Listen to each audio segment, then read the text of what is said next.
rappelle que vous êtes ancien ministre de l'économie, de l'industrie et du numérique. Bonjour, Monsieur Macron.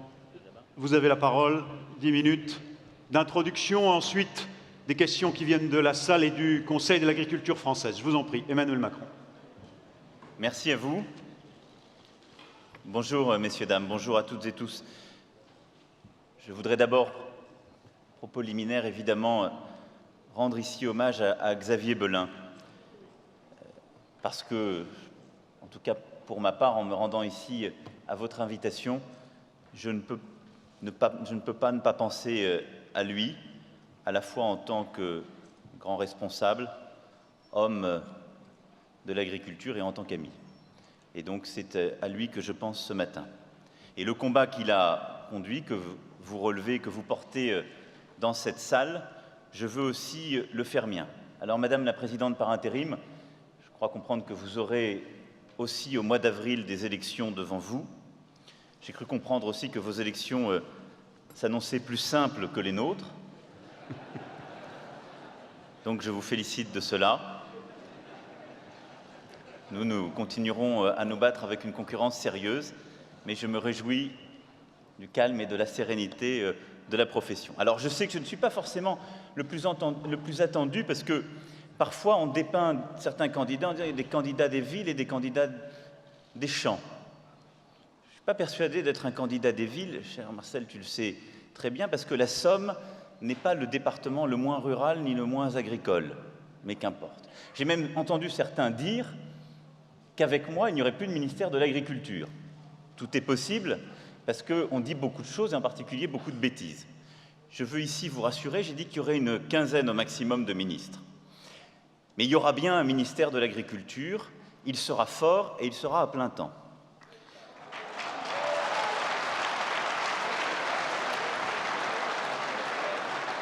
Alors aujourd'hui, la situation dans laquelle nous nous trouvons, c'est celle évidemment de crises multiples, des crises climatiques, les crises liées à la volatilité des prix, les crises qui ont parcouru durant ces dernières années plusieurs filières. Mais c'est aussi une crise morale qui s'est installée et que j'ai vue à travers tous mes déplacements, que je sais par les liens que j'ai avec le monde rural et le monde agricole. C'est cette impression que nombre d'entre vous ont de se lever tôt, de travailler dur, d'être pris dans des normes qui s'accumulent année après année et de n'être plus considérés à leur juste valeur, de n'être plus reconnus, d'être parfois même stigmatisés comme celles ou ceux qui polluent, celles et ceux qui seraient la source de problèmes, celles et ceux qui ne participeraient pas au changement. C'est factuellement faux, mais plus largement, je pense qu'on ne redressera pas le pays, on ne lui redonnera pas des perspectives, on ne pourra pas le tenir si celles et ceux qui en font les paysages, qui le nourrissent, qui construisent son autonomie et sa souveraineté aussi sur le plan alimentaire et agroalimentaire, si celles et ceux qui construisent l'une des plus grandes filières d'export ne sont pas reconnus, accompagnés, protégés quand il le faut et encouragés. Donc, en la matière, moi, mes ambitions sont simples et c'est celles que je veux ici vous exposer. C'est d'abord qu'on gère les crises de court terme qui sont là, qu'on redonne de la dignité à chacune et chacun, la possibilité de vivre, qu'ensuite nous soyons à la pointe de l'innovation, de la compétitivité dans le secteur agricole et agroalimentaire, et que nous continuions à être une grande puissance, non seulement de la vente, mais également de l'export, avec des modèles multiples. Et là-dessus, je l'ai dit et redit, pour moi, il n'y a pas un modèle agricole, c'est un faux débat. C'est ce genre de débat que la France adore. Il y aura toujours plusieurs agricultures, il faudra toujours une agriculture intensive qui exporte, à côté d'une agriculture qui cherche la différenciation par les AOC ou par la qualité. Il y aura une agriculture de circuit court, il doit y avoir aussi une agroécologie. Ces modèles doivent pouvoir cohabiter de manière libre, sans que le rôle d'un président de la République ou d'un gouvernement soit de dicter quel est le bon. C'est permettre à chacune et chacun de réussir là où il a choisi. Alors, ce matin, moi, je veux vous exposer de manière très directe les 3 engagements que je veux prendre et que j'avais commencé d'ailleurs à expliquer en début d'année à Quimper. Donc, la Bretagne est liée à ces engagements pour moi. D'abord, le premier engagement, c'est je veux que les agriculteurs perçoivent le juste prix de leur travail, puissent vivre dignement du prix payé. Ce qui est demandé, ce ne sont pas des subventions. C'est lorsqu'on produit, qu'on a des coûts de production, eh bien d'avoir un prix qui est cohérent avec ces coûts de production. Là où, depuis plusieurs années, à la fois avec les changements de régulation du système, la fin des quotas et la crise mondiale, eh bien la baisse des prix ou la grande volatilité a fragilisé très fortement certains secteurs et les conditions de vie. Alors pour cela, nous devons d'abord collectivement faire un effort de grande ampleur pour sortir de cette logique, valoriser sur les marchés le travail des agriculteurs pour que le travail paye mieux et protège mieux. Et là, ce sont les réformes que je veux porter pour l'ensemble de l'économie française, faciliter la vie des entrepreneurs par une simplification profonde du droit du travail, en donnant beaucoup plus de place à l'accord majoritaire d'entreprise, éventuellement l'accord de branche, parce que c'est au plus près du terrain et de la réalité des filières qu'on définit les bonnes règles. Ça n'est pas dans la loi pour tout le monde de manière homogène sur tout le territoire. C'est aussi pour cette raison que je veux créer un droit à l'erreur pour l'ensemble des entrepreneurs. Moi, je veux une administration qui accompagne et qui conseille et pas qui sanctionne à la première erreur tout un chacun. C'est un vrai changement culturel, il faut l'organiser. Il y a beaucoup de pays qui le font, les Britanniques le font très bien. Au premier contrôle, on ne peut pas dire on suspend une aide de 80 000 ou 100 000 euros parce qu'il y a eu une erreur matérielle qui n'était pas forcément maîtrisée par justement l'entrepreneur. C'est pour ça que je veux baisser le coût du travail avec la transformation du CICE en allègement de charges pérennes. 6 points de charge en moins jusqu'à 2,5 SMIC, 10 points de charge en moins au niveau du SMIC. Ce qui fait que pour un salarié au SMIC, ça représentera une économie de 1 800 € annuels pour l'employeur. Et puis, je veux aussi protéger mieux le travail avec une assurance chômage qui ne sera plus réservée aux seuls salariés, mais qui touchera également les agriculteurs au même titre que les travailleurs indépendants qui pourront en bénéficier, mais avec des droits et des devoirs et donc un plus grand contrôle pour l'ensemble de celles et ceux qui en bénéficient. C'est aussi pour ça que je veux redonner une capacité d'initiative aux producteurs, en organisant d'abord un Grenelle de l'alimentation. Je sais que le mot Grenelle peut parfois faire peur. Je vous rappelle que ce n'est pas votre serviteur qui est, pour sa part, organisé le Grenelle de l'environnement qui a laissé quelques traces. Je dis pour ce terme générique de Grenelle, ça consiste à mettre tout le monde autour de la table. C'est une référence plus pompidolienne que récente. Et je pense qu'il faut mettre les agriculteurs, les filières, les industries de transformation et de distribution, les consommateurs autour de la table pour un partage plus équilibré de la valeur. Et je n'hésiterai pas à cet égard à rouvrir, si besoin, la loi de modernisation de l'économie. J'encouragerai la constitution de véritables organisations de producteurs, parce que pour peser dans les négociations, c'est comme ça qu'il faut fonctionner. Je veux aussi que le droit de la concurrence européen reconnaisse la spécificité du secteur agricole, ce qui devrait notamment permettre le développement de contrats de filière beaucoup plus efficaces qu'on ne l'a fait jusqu'alors. Le deuxième engagement que je veux prendre, c'est d'accompagner la transformation agricole pour aider les agriculteurs face aux nouveaux défis. Le premier défi, c'est celui de la compétitivité et de la modernisation. Il y a beaucoup d'agriculteurs qui veulent aujourd'hui faire face à un monde en évolution, à des concurrents européens ou étrangers qui sont en train de se moderniser et qui, parce qu'ils ont des marges trop faibles, ne peuvent pas investir comme ils le voudraient. Combien d'exploitations ai-je vu qui sont dans cette situation ? C'est pour cela que dans le projet qui est le mien, il y a un plan d'investissement agricole de 5 milliards d'euros qui consiste sur la base d'appel à projets à accompagner les agriculteurs qui veulent justement moderniser, transformer leur exploitation. C'est un vrai plan Marshall pour l'agriculture qui consiste à multiplier par 4, en quelque sorte, la PCAE. Donc, de manière très concrète, c'est de cela dont il s'agit, mais avec aussi une simplicité, une gestion au niveau de la région et des paiements rapides pour sortir de la situation inexcusable et inexplicable dans laquelle nous sommes aujourd'hui. 1 minute. Le deuxième défi, c'est de concilier l'excellence agricole et l'excellence environnementale. C'est pour ça que je veux, là aussi, que, en quelque sorte, on double la MAEC existante pour avoir justement un paiement des services environnementaux, 200 millions d'euros pour accompagner tout ce qui est fait aujourd'hui par les agriculteurs et qui n'est pas récompensé. Je veux aussi accompagner le renouvellement générationnel. Et donc, c'est pour ça, en l'espèce, que je souhaite avoir un prêt d'honneur sans demande de garantie d'un montant de 50 000 € maximum avec un différé de 2 ans qui accompagne cette transformation et une vraie politique en faveur de l'innovation et de la transformation. Enfin, le troisième engagement, et je conclurai sur ce point avant de répondre à vos questions, c'est aussi une Europe qui accompagne, qui protège et qui stimule davantage. On y reviendra, je l'espère, dans les questions plus longuement, mais nous avons besoin, vous avez besoin de l'Europe. Tous les projets qui vous promettent honnêtement de vous séparer de l'Europe, de vivre hors de l'Europe, vous mentent. Toutes les filières exportent vers les autres pays européens.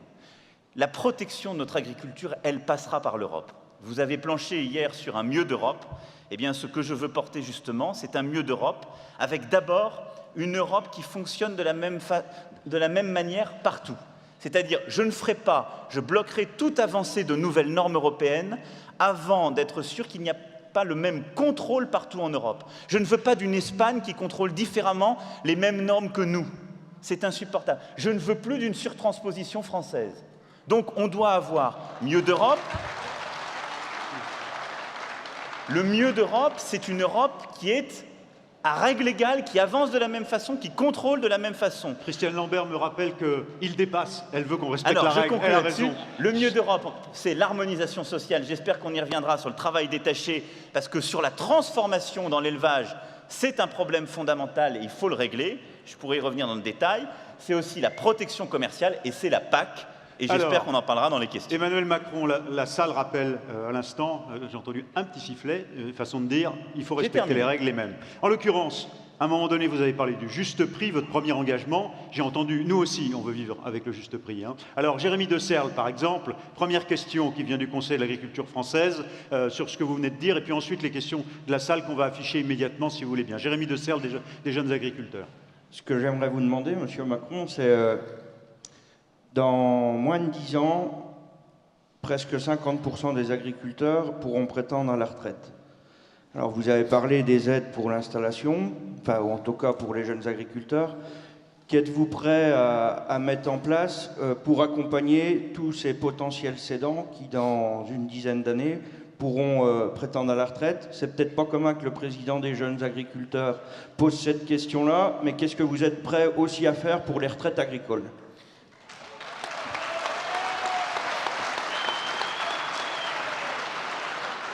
Alors, vous avez raison, parce qu'aujourd'hui, c'est le fait que ces retraites sont trop petites qui a conduit à parfois renchérir le prix de cession, donc c'est pas si aberrant que ça, et à bloquer les choses. Donc vous avez compris ce que je faisais pour les jeunes. Pour les retraites agricoles, à court terme, elles font partie des retraites que je revalorise, d'environ 100 € par mois.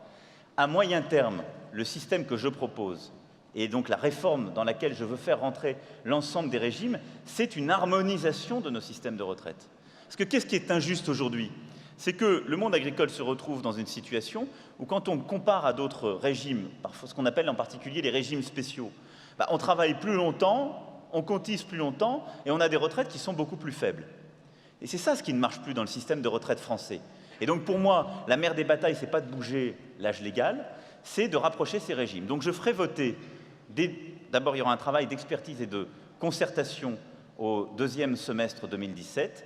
Début 2018 sera votée une loi de réforme des retraites qui concernera les retraites agricoles et qui fera rentrer tout le monde dans un même système où 1 € cotisé donne lieu aux mêmes droits. Et ce qui permettra une vraie mesure de justice pour les retraites agricoles qui aujourd'hui sont victimes de ce désajustement. Il y avait une question à l'instant, je voudrais qu'on la remette si vous voulez bien. Barbara Pompili, vous avez été dans le même gouvernement, a été une ministre qui est un peu surtransposée en quelque sorte. Cette question de la surtransposition des normes, elle est posée par la salle. J'ai été clair. Alors, vous savez, moi j'ai un grand problème en ce moment sur le plan politique, c'est que j'ai beaucoup de gens qui me soutiennent. Alors,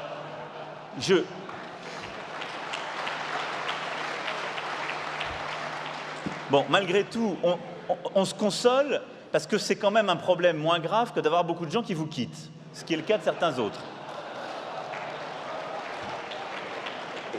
Et à la fin, quand on cherche à avoir la majorité des Français, c'est plutôt un bon indicateur. Malgré tout, je tiens à le dire, je suis candidat. Si, je tiens à le dire et je vous le confirme, parce qu'il y a un candidat à l'élection présidentielle.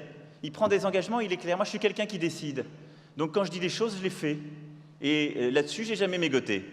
Moi, je ne suis pas en train de dire le contraire de ce que j'ai fait quand j'étais ministre. J'ai essayé de le faire, j'ai parfois été bloqué, mais j'ai essayé de le faire, j'ai toujours dit la même chose. Donc avec moi, il n'y aura pas de surtransposition, et je vous le dis, je le ferai. Alors, Christiane Lambert, question. Alors, monsieur Macron, sur la question des prix et de la guerre des prix. Vous avez été ministre, c'était inscrit ici, voilà, vous avez été ministre de l'économie. Aujourd'hui, en France, sur 100 € dépensés, 6,80 € reviennent à l'agriculteur. On a un énorme problème de répartition des marges. Vous avez dit, je veux revoir la LME. Elle a été faite, revue, revue. La loi de modernisation de l'économie. Voilà. Beaucoup de personnes ne la respectent pas. Certains industriels refusent même de publier leurs comptes. C'est certainement qu'ils ont des choses à cacher. Que ferez-vous pour qu'il y ait un juste retour de valeur jusqu'aux producteurs et pour qu'il y ait beaucoup plus de transparence chez tous les acteurs, industriels, grande distribution? Emmanuel Macron. La clé, ce sont ces contrats de filière.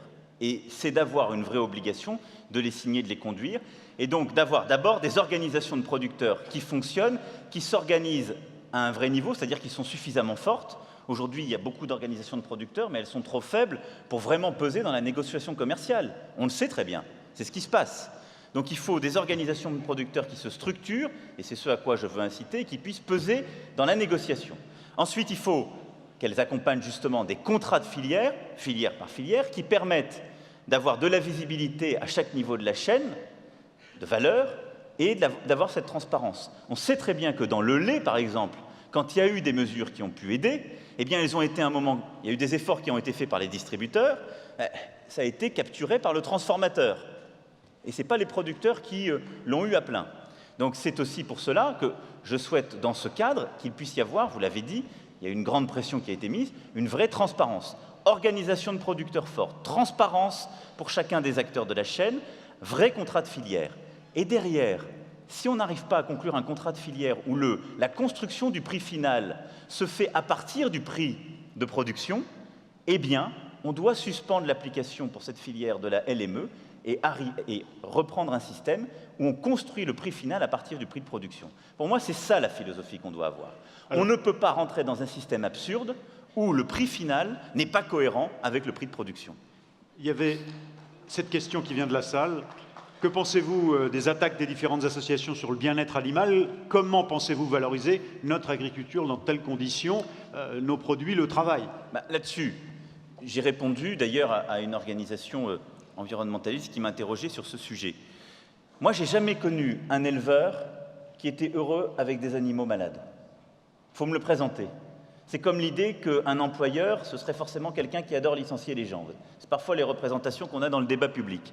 C'est-à-dire, si quelqu'un est malheureux quand il y a un problème de bien-être animal, c'est l'éleveur le premier. Et l'éleveur, ce qu'il veut, c'est justement pouvoir élever ses animaux dans les meilleures conditions, parce que c'est lui qui se relève la nuit. C'est lui qui pleure quand un animal meurt. Ce n'est pas les gens qui sont dans des associations ou dans des bureaux. Donc aujourd'hui,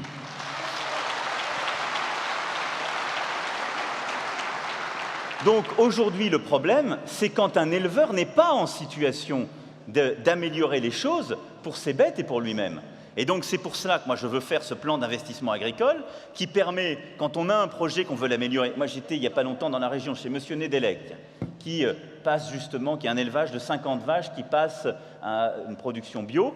Il a pu installer, parce qu'il a eu des aides de la région pour accompagner ses bêtes, des capteurs qui permettent de mieux accompagner la bête quand elles veulent, etc., et d'éviter des souffrances. Mais ça, je suis désolé de vous le dire, c'est de l'investissement. C'est bon pour l'élevage, c'est bon pour le professionnel, et c'est bon pour tout le monde. C'est pour ça que ce plan d'investissement d'avenir, il permet de résoudre le problème de la condition animale, mais en même temps, il permet d'améliorer le fonctionnement. Après, on a un problème dans les abattoirs, mais c'est la transformation, ça n'est pas l'élevage. Et là, dans les abattoirs, pardon de vous le dire, mais les premières victimes, ce sont celles et ceux qui y travaillent. Hein, et la région les connaît bien. Une et donc relance là de aussi, Christiane c'est un plan de Lambert. modernisation à faire. Une relance de Christiane Lambert, une question de Claude Cochonneau des chambres d'agriculture. Toutefois, Monsieur Macron, vous nous avez donné l'impression de surfer un petit peu sur la vague welfariste lorsque vous avez dit qu'il fallait que vous alliez interdire en 2025 tous les œufs provenant de poules en cage. Nous sommes dans une région où 70% des poules sont élevées en cage modernisée, agrandies, mais quand même 70%. Des bâtiments qui ont été rénovés il y a 5 ans, qui ont encore 10-15 ans d'amortissement. Comment allez-vous faire d'un coup? Claquement de doigts, tweet, pour résoudre ce problème de l'agriculture française? Alors, je vais vous dire deux choses. Emmanuel Macron. La première, c'est que 2025, c'est ni un tweet ni un claquement de doigts. C'est quand même un objectif. La deuxième, c'est que je n'ai jamais dit que je prendrais une loi, que je l'interdirais. J'ai dit qu'il fallait se fixer cet objectif, et il est atteignable. La troisième chose, si vous m'avez écouté précisément, Madame la Présidente, c'est que j'ai parlé de la GMS. J'ai parlé de la GMS. Or, une large majorité des œufs qui sont produits dans la région et vendus, ils le sont pour les industries agroalimentaires et la transformation. Je n'ai pas une seule seconde dit, en l'espèce, qu'il fallait revenir sur les normes actuelles. La dernière chose, c'est que, justement, et quand j'ai rencontré les professionnels au Salon de l'Agriculture, je leur ai dit, je pense qu'il faut, pour la grande distribution, ce qui est une part minoritaire de la vente des œufs, comme vous le savez aujourd'hui, qui sont produits, pour la grande distribution, il faut se fixer cet objectif à 10 ans, parce que de toute façon, sinon, nous aurons à le subir. Moi, je vous fiche mon billet, on peut se faire plaisir. Je peux vous dire le contraire. Mais dans 3, dans 4 ans, dans 5 ans, vous aurez des associations de plus en plus de consommateurs et autres qui vous diront « Moi, je veux de la meilleure qualité, on l'a eu sur le poulet, on l'a sur tout. » Donc, il faut se fixer cet objectif à 10 ans, en disant on va l'accompagner. Ce n'est pas surfer sur une vague, c'est se dire on peut avoir quand même un objectif décennal. Ce n'est pas une loi qui l'interdira demain, ce n'est pas une nouvelle norme, mais on dit qu'il faut accompagner cette transformation uniquement pour ce qui est vendu en GMS, et ça passe aussi par ce plan d'investissement. On l'a calé avec la profession, il faut 500 millions d'euros d'investissement pour, dans les 5-6 années à venir, moderniser. Ils seront accompagnés par le plan d'investissement que je porte. Vous avez On l'a évolué, c'est bien. Non, j'ai dit des choses précises. Vous avez précisé les choses. J'ai dit des choses précises. Après cet échange, Claude Cochonneau des Chambres d'agriculture. Oui, Monsieur Macron, l'agriculture a besoin de se moderniser. On nous demande de produire mieux, de produire plus avec moins d'espace, moins d'intrants. Pour ce faire, on a besoin de recherche. Pouvez-vous dire en quelques mots quel est votre projet en matière de recherche? Sur ce sujet, vous avez raison. Si on veut réduire la dépendance aux produits phytosanitaires, si on veut améliorer la manière de produire, il faut davantage de recherche. Il y a de l'innovation qui se fait aujourd'hui partout. Moi, je suis favorable à une vraie politique d'innovation et à un accompagnement de cette politique d'innovation. D'abord, en ayant un vrai volontarisme avec l'INRA, et donc là-dessus, maintenir un haut niveau de recherche publique, avec une vraie autonomie semencière au niveau français et européen en la matière, que je défendrai. Ensuite, je veux accompagner les acteurs publics et privés en la matière, y compris d'ailleurs sur toutes les innovations semencières là aussi, parce qu'on en a besoin si on veut réduire la dépendance à certains produits. Donc je suis favorable à une politique d'innovation publique et privée très volontariste. Il y a une question très importante posée à l'instant par la salle sur la fiscalité, avec 30% parfois d'écart de prix. Comment vous gérez la question de la fiscalité des exploitations agricoles? 30% d'écart de fiscalité, sur quel sujet et avec qui? Non, parfois, on est dans une situation, je reprends la question, où il y avait jusqu'à 30% d'écart sur les prix par rapport à d'autres pays de compétitivité. Et donc, dans cet aspect de la compétitivité, il y a la problématique de la fiscalité. C'est ça la question de la salle. Quand on regarde les choses, moi je suis favorable à poursuivre une politique de compétitivité, et donc à la fois de baisse de charges, 6 points de charge en moins jusqu'à 2,5 SMIC, et de baisse d'impôts sur les sociétés pour le ramener à 25%, ce qui est la moyenne européenne. Moi, quand je regarde aujourd'hui, compte étant tenu justement de ces réformes, il n'y a pas une sous-compétitivité de notre production. Là où on a des problèmes, par exemple, c'est au niveau de la transformation. On se trompe bien souvent quand on parle de l'élevage et on dit on est moins compétitif, ou il y a ce type d'écart avec l'Allemagne. Il y a un écart au moment de la transformation. Quand ça sort de chez l'éleveur, on n'est pas moins compétitif. L'écart... Si je peux permettre, il y a un écart lorsqu'il y a beaucoup de main-d'œuvre. Dans les exploitations d'élevage et porcine, oui, c'est vrai, nous sommes plus compétitifs, sortis des porcheries. Et c'est sortis des abattoirs que nous sommes moins compétitifs. Mais pour tout ce qui est derrière vous, tout ce qui est légumes, fruits, qui nécessitent beaucoup de main-d'œuvre, 65% des charges chez un légumier, c'est de la main-d'œuvre. Là, nous sommes moins compétitifs et toutes les surfaces s'en vont dans les autres pays européens. Alors, puis il y avait une question devant vous, l'irrigation, qu'en pensez-vous? Alors, non, sur ce... On finit avec ces deux questions. Je vous laisse conclure sur la compétitivité. La deuxième question, c'est laquelle? Parce que moi, j'ai le compte pénibilité face à moi. Je peux vous répondre aussi. Oui, mais j'ai lu avant vous, il y avait l'irrigation, il y a la pénibilité et le coût du travail. Qu'en dites-vous? D'accord. Alors, je vais faire les Attendez, trois. non, il reste 30 secondes. Donc là, Christiane, ça va être compliqué. Donc, sur le coût Emmanuel Macron. Sur le coût du travail, je l'ai dit, je suis favorable à une baisse, coût du travail et coût de la fiscalité. Mais ensuite, pour résoudre les problèmes, parce que quand vous parlez de la compétition avec justement des pays à très bas coût sur ce type de fruits et légumes, le problème, on le sait très bien, c'est aussi l'utilisation du travail détaché illégal et un contournement des règles européennes qui sont faits par plusieurs pays. Pourquoi on a une non-compétitivité sur la transformation dans l'abattage? À cause de cela, parce que les Allemands utilisent du travail détaché venant de l'Est à très bas coût. Pourquoi on a un problème avec l'Espagne ou l'Italie sur ces points-là? Parce qu'ils utilisent de la main-d'œuvre à très bas coût. Et donc là, il y a un contournement de la directive travail détaché. Donc je l'ai déjà dit, pour la remettre sur le métier et pour avoir une vraie harmonisation sociale européenne.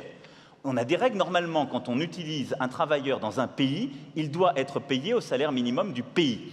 On ne peut pas avoir l'utilisation actuelle du travail détaché, ni dans l'agriculture, ni dans l'industrie, avec un tel écart des droits initiaux et avec un tel contournement des règles. Ça, je suis définitif. Alors, pardon, mais il y a deux aspects. Il y a toute une série de questions que Christiane a insisté pour qu'on vous pose, et pourtant, il y a une règle. Et il faut que cette règle, on la respecte par équité, par respect de l'équité avec tous. Donc, je vais vous demander, si vous voulez bien, on est arrivé au bout, de conclure, Emmanuel Macron. Un mot de conclusion avant que nous enchaînions avec un autre candidat. Merci. Merci à vous. Bon, comme vous l'avez compris, ce que je veux conduire, pour ma part, pour l'agriculture, c'est une politique volontariste. C'est une politique volontariste en termes de réorganisation des filières pour pouvoir vivre du prix payé. C'est une politique d'investissement, de développement, de modernisation. Et c'est une politique qui s'inscrira dans une vraie stratégie européenne. Et cette stratégie européenne, puisqu'on en a au fond assez peu parlé, je vais conclure sur ce point, c'est celle non seulement d'une Europe qui est plus harmonisée, d'une Europe plus simple, où on applique les mêmes règles dans tous les pays et le même type de contrôle, mais aussi d'une Europe qui protège contre les crises. Et donc moi, j'aurai une politique européenne sur le plan commercial qui prend en compte les intérêts de l'agriculture et qui protège, et une politique sur le plan justement de l'agriculture qui, à horizon 2020, vise justement à avoir un cap stratégique pour la PAC qui consistera à mieux protéger le revenu des agriculteurs en cas de crise et en cas de volatilité des prix. Je tiens beaucoup à cela, à cette réforme, je sais que vous aussi. Et je veux qu'on ait les bons mécanismes, qu'on travaillera ensemble techniquement pour protéger les agriculteurs face à ces volatilités. Je finirai en citant Xavier Belin qui avait cette formule de bon sens. Il faut un peu plus d'aide quand ça va mal, parfois un peu moins quand ça va bien. Mais quand ça va mal, il faut rapidement, efficacement, un peu plus d'aide. Et l'Europe, ça sert à ça. C'est pour ça que vous me verrez toujours à vos côtés, parce que je crois en l'agriculture, ce qu'elle représente dans le pays. Mais vous me verrez toujours vous défendre en Europe. Merci à vous. Merci, messieurs, dames. Merci.